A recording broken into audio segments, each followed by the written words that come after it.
Did you know trauma survivors often develop something scientists call supernatural pattern recognition?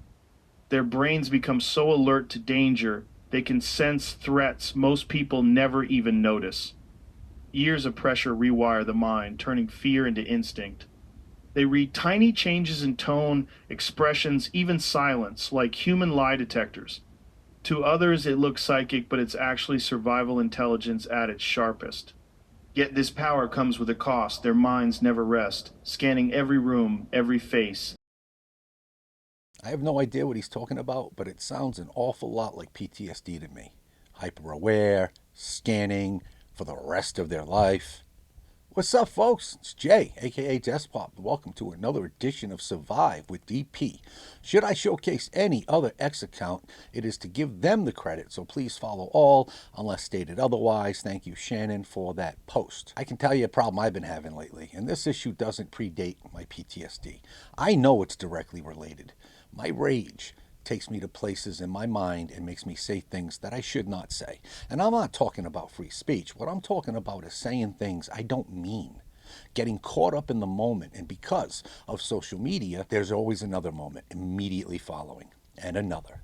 It's never ending. Case in point, I hold a certain sect of society to blame for some of my personal issues, mental health related mainly. Direct attacks on my person, body, mind, and soul. From a psychotic, ultra progressive boss when I was a cop to personal choices and partners that left me financially fleeced and homeless. One person I saw from a mile away and thought, I could deal with their politics. But she saw it as a mission to destroy the red pilled alpha, as I was called constantly. Didn't even know what it fucking meant. And it drove me closer than I've ever come to going lights out by my own hand, years after I thought I had this affliction beat. Why do I say this? Because I find myself seeing her in the faces of all these batshit crazy women. I see my former boss in their faces. The way they celebrated Charlie Kirk's death compared to the way they choose to mourn the mother and poet from Minneapolis. And I slowly get dragged into a pit of, let's call it aggressive mocking of the situation, like neener, neener, neener. And I shouldn't do that. Why? Because I'm not fucking happy. I'm not happy anyone dies. I never am. The old me is still in here. I may have always been right-leaning, but I'm not a fucking asshole. This me, after my awakening, meaning the moment the other me came out to play and sabotaged the rest of my life, is entirely different. What starts off as aggressive mocking moves beyond that, like celebration and taunting. I'm not happy she died, and especially not for that foolish reason. Just put the car in park, lady. But no, I get caught up in the police chief Diana Ball ordering his men and women to retreat. I hear the mayor taunt the agent and his injury. Yesterday, all I heard from the Keith Ellison press conference was that he seriously wants a civil war. And I see all these passion-fueled women soak it up like sponges, just like I watched them do at rallies when I was a cop. And I'd watch how they get so heated over rhetoric that's very often flat-out lies. And they explode because you're supposed to hit Nazis, right? Even I agree with that. Except there ain't none left. None under the age of 95, at least. Hitting them at this point may put them out of their misery. Fuck that. And then I snap back into those brutal, one-sided blowouts where I'm hearing all the this and the that, and you're a white privilege, blah, blah, blah. And then running out to my car and taking off and finding a dark parking lot and considering the unspeakable. I see it in their eyes. I don't even have to hear the videos. I can mute them. It's the eyes, Chico. And next thing I know, I'm posting vids that seem to be mocking the deceased. Sure, I think her wife needs to be shamed, in my opinion. She is far from a victim here. Hey, babe, drop me off. You go fuck with this guy's. I'll record from over there. We'll be famous. As the saying goes, be careful what you wish for.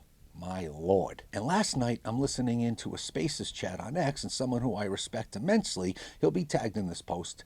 Well, he's given his professional opinion on the matter, and he's highly qualified to do just that. And he's not being gentle. He's saying how he sees the situation with an obvious conservative lean in his wording. But then he says something I didn't truly catch at first. He expresses a disgust with the right, especially the ones yelling "Fafo" with almost a celebratory tone. And I'm listening along going, he's fucking right about that. And then I'm like, wait a minute. Haven't I been doing that? Damn Skippy, I have. I know he wasn't referencing me. He doesn't even notice me. But shit, bro, I am totally guilty. Guilty as charged! You know, I truly feel I figured this affliction out. I got this motherfucker on a leash and he obeys me now. I sit with my back to the door whenever I go out on purpose. I don't let him decide shit, but there are still ways he creeps out. There are still ways he makes his presence seen in my behavior. It's just so damn hard to keep track of it, especially when it's so slow and build. But that's not me. And because it's not me, I won't accept it. There's nothing wrong with not caring at all for her and the decision she made. To let others drive me to the point of mocking her? That's something I can't be proud of. That is something I and those out there like me really need to be conscious of, I think. And I'm not just speaking to the Minnesota incident, in everything. I feel we're prone to be conspiracy minded and susceptible to mob like mentality. Once that snowball starts downhill, it moves just slow enough that we, those of us with this demon, we cannot see that it's building and growing. That complete takeover of your mind is not healthy. Your soul pays the price.